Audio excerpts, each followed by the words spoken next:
Coming up next on Passion Struck. So the more activity we saw in the Insula, the less likely people were to buy the item. It was as if we were seeing this distress signal saying, stop, don't do it. And it was evidence in our mind that there is what is called a pain of paying that kind of serves as the brakes. Like the more distress we have, the less likely we are to spend. And we think tightwads are particularly saddled with this pain of paying, this distress.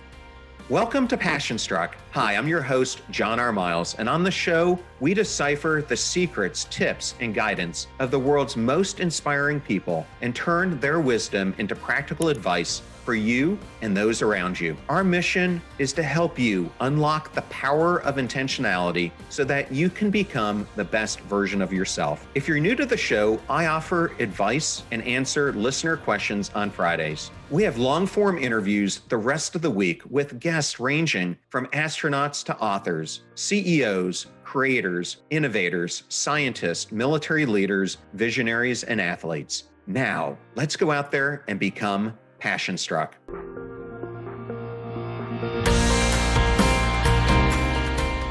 I am so excited today to welcome Dr. Scott Rick on Passion Struck. Welcome, Scott. Thank you so much, John, for having me. I'm excited to be here.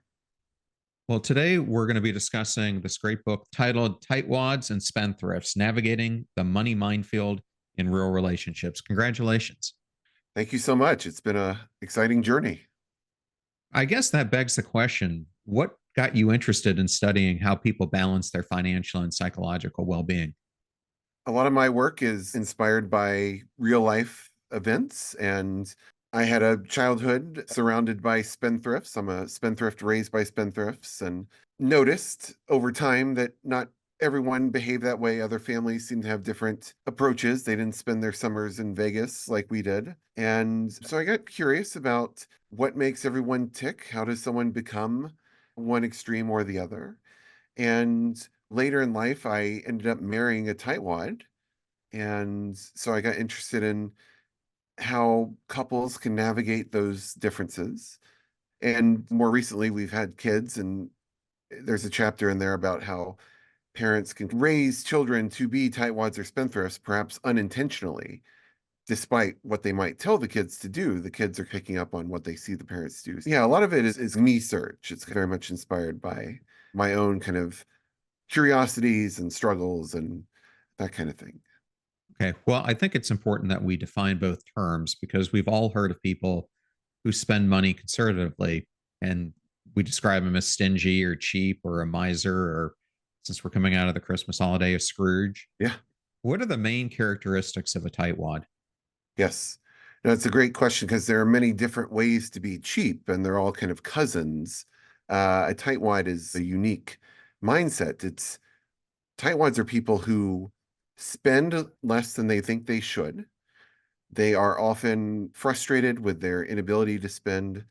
There are lots of things they recognize they probably should buy, but because spending causes a lot of anxiety or distress, they end up not buying it. And they suffer as a result, and the people around them suffer as a result. Now, they look good on paper.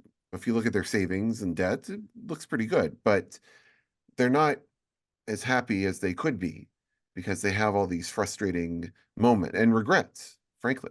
Spendthrifts have the opposite problem. It's like someone cut the brakes on the car. They don't experience enough distress when contemplating spending, and they end up spending more than they think they should. And they also have some regrets. So even though tightwads and spendthrifts look very different on paper financially, they're both frustrated in some sense. And these are kind of unique terms. It's different from, for example, tightwads are not frugal people. Frugal people, they love to save, they believe in it, they enjoy reusing items and extending the life of a product, and they're happy. And that's a very different flavor than tightwadism. Okay. And throughout the book, for a person who hasn't read this, you go through many different descriptions of other behavior scientists whose work you've studied. And two of those were Ronald Faber and Thomas Ogin. And I thought it was interesting because they described someone who is a compulsive buyer. And when I think of a spendthrift, that's the first thing that came to my mind. But you write that they're actually different. Can you explain how? Yeah, they're not completely unrelated, but a compulsive buyer, that's a somewhat different psychology. It's often driven by depression, and it can sometimes be addressed with medication. Antidepressants can help with compulsive buying. That's not something I think that would help spendthrifts. It's not negative affect driven shopping. Spendthrifts enjoy a lot of items, and they're not necessarily shopping coming from that place. Now, certainly if a spendthrift spends too much, they can get themselves into trouble, and you can bring on kind of mental health struggles. But truly, the compulsive shopping, the compulsive buying, I think starts with some kind of mental distress and addressing that. And so I don't think that's where spendthriftism starts. Well, one of the things I talk a lot about on the show is how, for so many people, they tie their success to material possessions. But you indicate in the book that for spendthrifts, possession defined success is not a primary motivator. Why is that the case? Yes. So materialists, there's different aspects of materialism. And so one aspect is just enjoying goods. And spendthrifts are really high on that. They get excited about lots of things, lots of goods, even though they know they're going to get over it soon. They just don't care about what happens later so much. They just want the initial burst of excitement. A true materialist, though, is using money or goods to kind of show status and to let people know where they are in the kind of social hierarchy. A spendthrift, that's very incidental, that's very secondary to them. That's not what makes them tick. It's more about if something clears a very low threshold for a spendthrift and it just somewhat triggers their interest, they're like, sure, I might as well buy that. But it's not, the primary motivation is not showing off and letting people know where they stand. Well, I think this is a good point since we've gone through the difference between the tightwad and the spendthrift. You and some colleagues developed the tightwad spendthrift scale. Can you go through for the audience what it is and what you have observed it's predicted about people's behavior? Sure. Yeah, it's a little 4 item measure of asking people to reflect on average or historically how you tend to approach different shopping situations. For example, it describes kind of 2 people who stumble upon a big sale. One person says, "Oh, I can finally get some stuff I need," but they just can't bring themselves to spend the money. Whereas the other, that's the tightwad, whereas the other one is like they know they don't need anything, but they just can't resist and they buy a bunch of items. That's the spendthrift. And it asks on a continuum, where do you fall? Do you resemble one more than the other? So just asking people to reflect on their tendencies. And yeah, this predicts a variety of kind of financial measures, savings, debt. It's not related to income. It's not related to current income. So it's not the case that tightwads are tight because they just can't afford to spend. They might feel like they can't afford to spend. They might not have been able to afford to spend earlier in life, and they built up a protective shell that they've carried with them that is hard to shed when their circumstances improve. But in terms of current income, that's not what's driving these differences. It also relates to overall well being and happiness, whereas the people in the middle of the scale, the people we call unconflicted consumers, who have a modest amount of distress when thinking about spending money, not too little, not too much, they tend to be happiest, whereas the tightwads and spendthrifts tend to be a little less happy. So it's a good predictor of kind of your financial and psychological well-being. Yeah, I took the test and I scored a 13, which put me right in the middle. Good. And Congratulations. That's good. I'm in that group that is neither a spendthrift or a tightwad. Yes. But it's interesting because I think earlier in my life, I would have probably leaned more towards the tightwad, especially when I was growing up and was kind of trying to hold on to every dollar that I had. But I Sure. think over time, I've loosened up quite a bit from that. But it's interesting. Once I read the book and I started to think about some friends and family members, I started to picture where they might sit on this scale. And it got me to thinking when you teach college students and they come in and they take this for the first time, what are some of the reactions that you get from them? Yeah. So sometimes the reactions are about the names. Some people don't like being called a tightwad, and um, I say it's with love, and it's not meant to be a bad thing. But no, it's interesting. People enjoy seeing where they stand relative to others, and as you say, thinking about kind of friends and family where they might fall, and they often want to know why. Why do I approach things this way? How can there be such vast differences between people who seemingly have pretty similar upbringings? We can think about money very differently. It's usually the start of a conversation. It brings about like 20 different questions. Yeah, it's just an appetizer to the meal of financial thinking. And it's something that I liked when I looked at your appendix and the list of questions that you had in the back. And I don't want to be a huge spoiler alert for the audience, but it has some great questions that you and your partner can go through that will allow you to analyze where you all sit on this and your relationship to money. So I thought that was very interesting, and it's something I'd like to use myself. Yeah. No, I say if you're in a relationship and you might have been together for many years and you might feel like, I know this person very well. If you look at those questions, I guarantee there's some you could use a refresher on where they right now, what is their psychological roadmap looking like at the moment? It's important. You have to have some curiosity about your partner's kind of mental life. Yeah, absolutely. On the podcast, given we're in the health area, we've had a lot of discussions about the use of fMRI and how much it has changed the game. But I don't think we've done one about how it shows neural activity that's tied to how we think about money. And you have a task that you've developed called the Save Holdings or Purchase. You call it Shop Task. And I was hoping you might describe what that is and how you actually used fMRI to do this neural activity research. Yeah, that was an exciting study. So we brought people in their 20s into the lab, into the fMRI facility, and we gave them real money to spend. And we put them in the fMRI and we showed them a little screen. And what it would do is it would show a product for 4 seconds. It would show its price for 4 seconds. And then they would have 4 seconds to click on a remote control. Yes, I want to buy at that price, or no, I don't want to buy at that price. And then they would get 2 seconds to rest. And then it would start over with a different product. And we would do this for 40 to 80 different products, depending on the task. So they're making real decisions. We draw a couple to count for real at the end. And so this task kind of lets us isolate neural reactions to, oh, how do you react to the product? How do you react to the price? And then how do you put it all together to make a decision?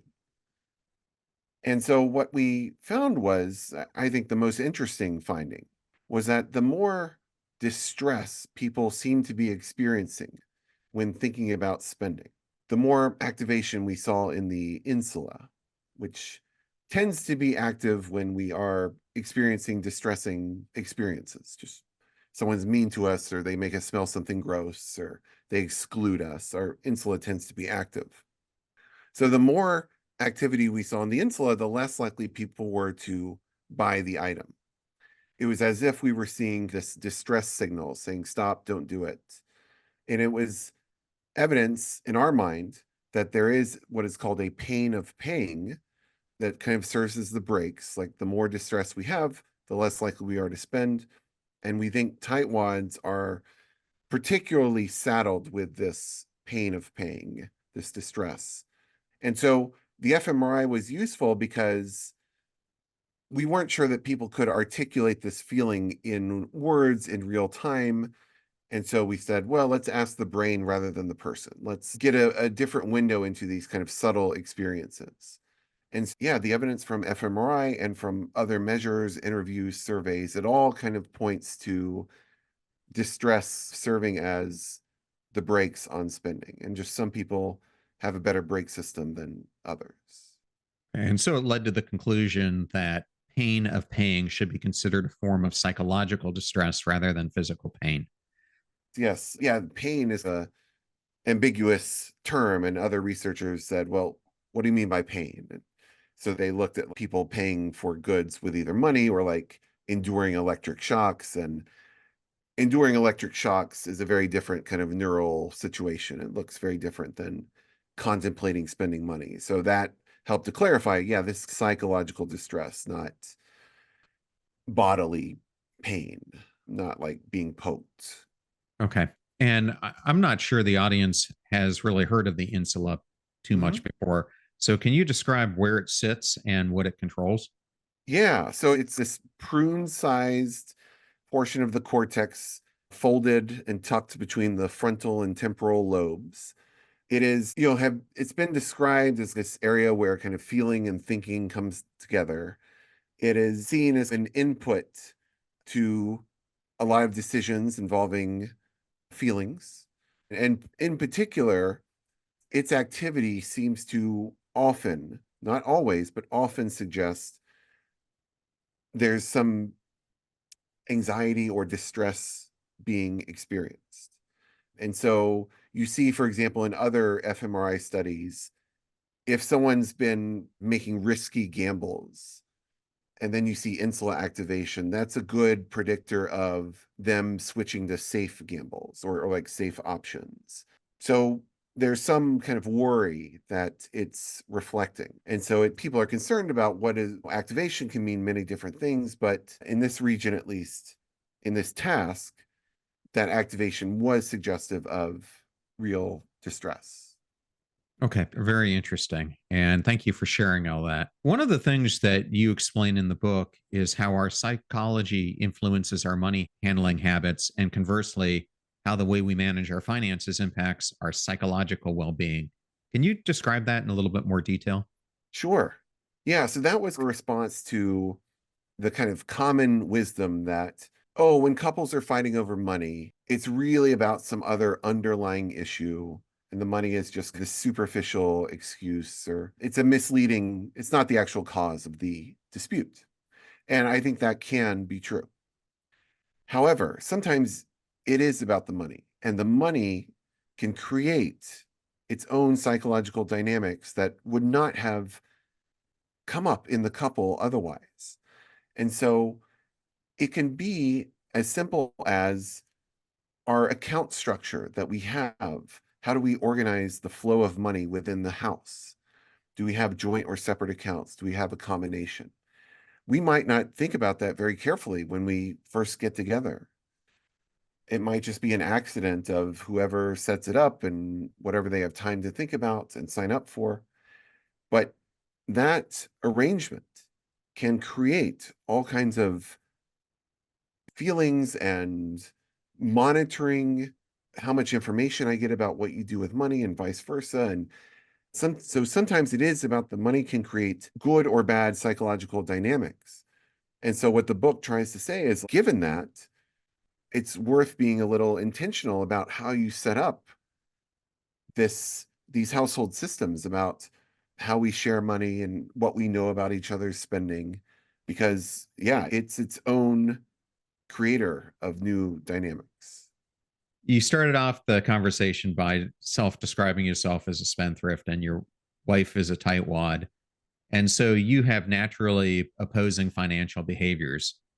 How have you learned to have a harmonious and balanced relationship? And what would your advice be to other people who face the same dynamic? Yeah. Well, we have a balance of joint and separate accounts. So all incoming money comes to joint. It's all our money.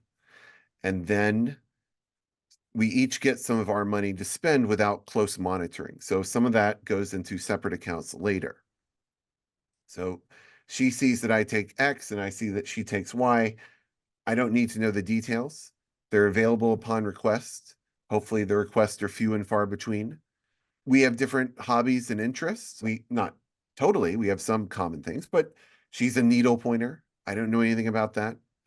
I would be shocked if I saw the prices of some of those items. I would say, can't we just get a pillow at Home Goods that kind of looks like that? No, that's not the point. And it would totally squash her enjoyment of that activity if I was like doing a line item Oh my gosh, thread? Really? I can get that wholesale somewhere else. But it's this combination of shared money, but there is some privacy around how we each get to spend some of it. And I think we get a general sense, I call it financial translucency instead of financial transparency. We both need a general sense of what the other person is doing. But the details, I think, just cause more harm than good. I've also learned how to be a better gift giver. As a spendthrift, I tend to throw money at, I don't want to say a problem, throw money at situations where money can solve it in my mind. I've gotten her gifts that are like very lavish and over the top and are just not her, when I would have been better off spending a little less to get her something that, like a slightly nicer version of what she would have gotten herself. Like that would have been really nice. But when I went over the top and got these lavish things, I was basically saying, like, oh, I don't understand you. I was just getting it for, oh, if I wore purses, that would be the purse I would want. It's not the purse she would want. So it's really about understanding your partner and thinking about good gifts require sacrifice. So as a spendthrift, if I need to show sacrifice, spending a bunch of money, that's no sacrifice. I do that very easily. She sees me do it for myself all the time. So if I get her like a new iPad, like who cares? She knows that's not a big deal for me. So if I want to demonstrate sacrifice, I gotta make something, arrange something, make some plans, track down a rare item, a first edition of a book. Just for this Christmas, she's starting like a needlepoint business. And so without her knowing, I took her logo and made some like stickers that she can put on like things she mails out. And that took time, and it wasn't the most expensive thing, but I hope it was thoughtful and she thought it was quite good. Yeah, and for her though, if she wants to sacrifice, it's a different story. Of course, being thoughtful is great. But for her, if she spends a bunch of money, I know that wasn't easy for her. That's like a real sacrifice. That hurt. So that is very flattering when if she were to give me a new iPad, well, that's something. So yeah, it's all about giving gifts with the understanding of what the other person knows about you and what they see as a sacrifice. And so that took me a little while to get my head straight. So I think it's a pretty happy relationship because, in large part, we've navigated carefully these vast differences between us. So, for someone who's listening and maybe they're not doing it in as balanced a way that you guys do, what are the most significant ways in which money matters can negatively impact romantic relationships? Sure. I think there's a lot of concern out there about financial infidelity. I see a lot of stories about this, and couples can be on edge about, "Oh, I don't know everything that you're doing." I think that tends to be overblown. A lot of what gets categorized as financial infidelity is like harmless things. So most of the problems that couples get into are decisions made right out in the open. A remodel that you can't afford, or like the new Tesla you bought, or just very obvious things. So I wouldn't worry so much about the hidden spending. It can happen and it can be devastating, but usually that's not what's going to hurt the couple. You want to find ways to be collaborative on the big stuff and be basically in a state of ignorance is bliss on the little stuff. Yes, you do need to have high level discussions about shared goals and plans and what vacations do we want to take, and if we have a little wiggle room, how do we want to invest this extra money? Those are all good and necessary. But you do need some autonomy also. You need some individuality. And so that's where I think the separate accounts can be useful. But I would look at how the money is flowing within the household, go to the bank, rearrange the accounts if you need to. It's important, if assuming you're all in and things are going, the book is really aimed at couples where things are going good, but they could be better. If things are rocky, like very rocky, I wouldn't necessarily say, oh, go for a joint account, because you have to protect yourself. If things are generally good, yes, rearrange how the money flows within the house. I think and we have experimental evidence, like this really matters for couples, and it helps the earlier you do it. But even if you've been together for a long time, learning about the other partner, learning about the gifts. I know it sounds like, oh, gifts, how important could that be? It is really important. So if you can just learn about your partner and learn to be a better gift giver, that alone will help the relationship. There are other fundamental problems that maybe there are different books for, about like lack of income and things like that. And I don't have a lot of tips on what to invest in or how to get rich. And there are good people for that out there. But mine is more about taking what you have and doing things in a happier way. Well, thank you for sharing that. And I wanted to go back to tightwads and spendthrifts again for a second. You bring up four basic principles in the book of how tightwads can learn to loosen up. Can you go through those, and how does setting up a relevant mental account far in advance of purchases help a tightwad? Yeah. No, I like that one a lot. So the idea there is that tightwads need to pre-commit to having some fun, to indulgence. If they are just put on the spot and asked to consider, do I have the money to afford this? They will find many ways to say no in the moment. We spendthrifts were very gifted at finding the money in the moment. But tightwads, they need to warm up to the idea of spending the money. They need to make a plan, a budget. I like spending plan better than budget. So it's just earmarking the spending money in advance, well in advance, and getting used to the idea that there is some money that I will be spending on fun things. And so when I encounter that in the world, weeks or months later, it's there. I don't have to look for it. And yes, left to our own devices in the moment, the tightwad will struggle to find the money. But this is a place we usually think of budgeting as ways to restrict spending, but you can actually use budgeting to loosen spending. And so I think that can help tightwads if they plan in advance. I am going to spend some money later. That's often what they need. And so I strongly recommend that for them. Okay. And then I wanted to turn it to spendthrifts, Yeah. because I think one of the things that happens with them is they don't learn from their past spending mistakes. And I was hoping you might discuss the story of Sammy Davis Jr., who you discuss in the book, as a way to illustrate this. I love Sammy. Yeah, Sammy is my spendthrift muse. I think he took it a little too far, but he really did wrestle with this question of, when do we get to eat, drink, and be merry? Do we save it all for the very end, or can we spread out the joy throughout life and use money to enjoy life?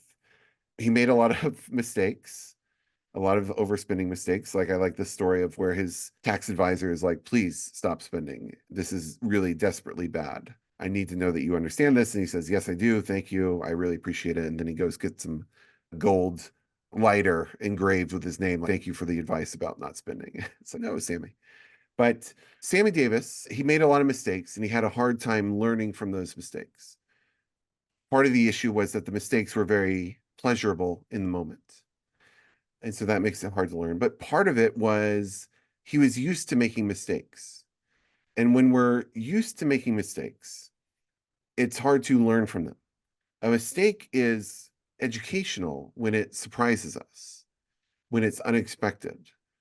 But an expected mistake, for example, if I go into a situation and I expect to stumble and do poorly, and then I do, there's not really a big learning opportunity there. Everything went as planned. But when you make an unexpected error, that's when you learn.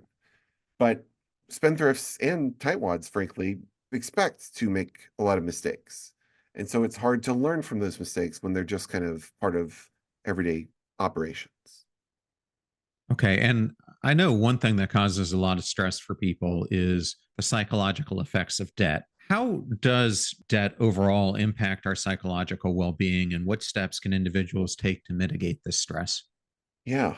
It can really eat away at well-being, both kind of your overall psyche and just your cognitive functioning. There's evidence from like test taking with kids when they're growing up in a household with a lot of debt and a lot of struggle, like they do worse on math questions that involve money because it just prompts all these bad thoughts about these struggles at home. There's different approaches to paying down debt that have been proposed.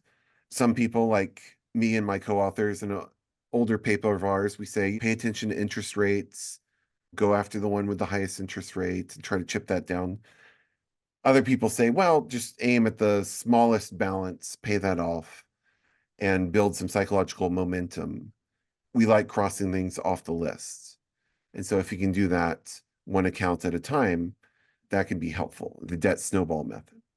I've critiqued that in the past, but I do think there are some people where if they're really in a bind, if they're really struggling, I do think the snowball could be perfectly reasonable just to feel like you're making progress. And that is essential to keeping at it. If you're in a somewhat comfortable position, I would say look at the numbers, go pay off the thing with the highest interest rate, devote your most of your efforts there. Take a very mathematical approach. But if you're really feeling underwater and looking for kind of hope, I do think crossing debts off the list is a reasonable approach. So it's, again, this is for people who can't pay off everything, but they can make a little more than the minimum payments. They have some choice about where to allocate that little extra effort. Okay. And last year, one of my favorite episodes I did was with Bob Waldinger, who currently leads the Harvard study of adult aging. And it's always interesting for me to talk about happiness and what causes happiness, but there's definitely a correlation for people between money and happiness. How do you, through your research, find that relationship with money impacts our overall happiness and life satisfaction? Yeah, no, it helps. Money helps for sure. Certainly once you reach a certain threshold, and people have argued about that threshold, maybe it's linear up to a threshold and then flattens out a bit after that. But I think the message of my work is that you can have a lot of money and be unhappy with how you use it. A lot of tightwads fall into that category. So they look good on paper, but they kick themselves for going to the bad restaurant for their anniversary, or not taking the vacation, or taking a worse vacation than they should have, and not accumulating the life experiences and memories that they could have and would have led to a richer, happier life. By contrast, there are people who don't have a lot of money, but are spending it in ways that maximize happiness, like they're doing a lot with a little. And so that's very possible too. So it's not just about the amount that you have, it's also about, are you using it in ways that maximize happiness? Okay. And I know when it comes to that, there are also hidden influences. I saw Jonah Berger gave you a acknowledgement for your book, so I'll dive a little bit into invisible influences. What are some of the less obvious factors that influence our financial decisions? Some of these things that may be invisible to us, and how can we become more aware of them? Sure. I think the book would help with that, kind of tuning in to some of these items. So retailers, businesses, they are skilled at making spending as painless as possible. And Amazon, they're the artist in this space. I'm talking one-click ordering. I'm talking Amazon Go stores where you just walk in, collect your items, and walk out. There's no checkout process. They just scan you and they know what you bought. They charge you later. And so you want to take attention away from the money leaving your possession. And there's so many different ways to do this. There's a department store chain in the Midwest, Von Maur, the Nordstrom of the Midwest. And their salespeople are so skilled at making small talk at the register. I go up. Now, when I go in, I have to think before I get to the register, okay, what am I doing this weekend? Because I know they're going to ask. It's going to be a conversation. And so I go up there and I have my items and they engage me in discussion. And before I know it, I'm just holding a bag. I don't remember paying for it or what happened. It's just all a blur. It's like a magician. Look over here. And so that is meant to reduce the pain of paying. And so if you're someone who needs to reel in your spending, it's incumbent upon you to make spending more visible and more obvious in your own mind. And for example, what I had to do when I was in grad school and money was very tight, I turned myself into a temporary tightwad. I would train myself to only spend in cash whenever possible. Go to the ATM. I would experience pain at the ATM because I'd get my receipt and enter that into an Excel file and notice the deduction in my account. So pain there. And then I had pain when I would spend the cash. So double pain. All these speed bumps I would put up. I used to be like, if I couldn't pay with cash, I would do debit and I'd get the receipt and take it home and enter it into my Excel file because I knew I could do it better than the bank. I have a faster view of my account. And so it was just about making it very salient, the money I was spending. And that's not a recipe for the most fun life. It was a recipe for survival, and it did help me survive. And that's not a way I would recommend for anyone who's comfortable right now. But it is just illustrative of the fact that this attention to money is a dial that marketers are turning. They're turning it down, all the way down. And we can turn it up a little. Some of us can turn it up a lot, but we can do things that make it more obvious kind of what we're spending. Okay. And I want to end on the conclusion of your book, which is to me a very fun topic. And it's answering the age old question, should we marry for love or for money? And you write in the book, and I like these statistics, that if you Google the phrase never marry for love, it returns about 4 times as many search results as never marry for money. And then a 2018 Merrill Edge survey reported that the majority, 56% of Americans, say they prefer a partner that provides financial security more than head over heels love. So it appears that the answer would be more people marry for money than they do for love. But what would your answer be? I was shocked to see all that. And I was wondering, maybe the people who married for love are off having fun. And the people who married for money are writing these advice columns. I don't know. But there's certainly wisdom behind both of these phrases, marry for love, marry for money. I get it. But I think there's big mistakes with those approaches. Oh, I'm going to marry for money. What does that mean? Is it that easy if you don't have money? Or is it so easy to marry someone who has a bunch of money? Are they welcoming you into their society and saying, oh, yeah, come hang out with us? No, it's hard. We tend to run around with people with similar socioeconomic characteristics. There's not a lot of kind of mixing between different social classes, at least not as much as there used to be. And even if you do find someone who's rich, are they super eager to share it with you? Are they going to see it as, oh, yeah, this is totally our money? Yeah, let's share all this. Maybe, but maybe not. So practically, I think marrying for money is like hard to do. Even if it did work out, it's no recipe for a happy relationship. Because like we said, you can have all the money and still feel not so great. You can't just marry for love either. Love is totally necessary. There's different types of love. There's like the passionate love at first. And then there's like the more companionate love, just like it's nice to have someone around to talk to and watch the Super Bowl with. That's fun. Those are both totally necessary. But you can have both, even if you have both love and money, that's not enough. It's a both and situation. You need a reasonable amount of love and money, and you need a reasonable amount of psychological similarity. We need to have somewhat similar values, interests, goals, plans for this thing to work. There's a story I tell in there about someone who they were in love, everything looked good, love, money, it was all fine, but he wanted to live on a farm and raise like a bunch of kids. And she wanted to live in the city and maybe have one kid, maybe zero. And these were very strongly held interests of theirs. And there was no, if they would have stayed together, it would have been a miserable experience. So they both went their separate ways. And he lived on the farm and he had a bunch of kids and he's happy. And she's in the city, one kid, she's happy. So you need that similarity. It doesn't have to be identical. You don't want to clone. That's no fun. But you have to have somewhat similar interests and values also on top of the love, on top of the money. So what I'm laying out in that chapter is like, it's a really high bar in terms of who you want to marry. You have to have all these things go right, which is, it's hard to find that person, but I think it is essential. Okay. And then, Scott, if a listener wanted to learn more about you and the work that you do, where's the best place for them to go? Sure. Well, I think my website, scottrick.com, would be a good place. It's got a link to the book and link to all the papers that the book is based on. And yeah. or they can attend the University of Michigan Ross School of Business and meet you there as well. Go blue. My door's open. Yeah.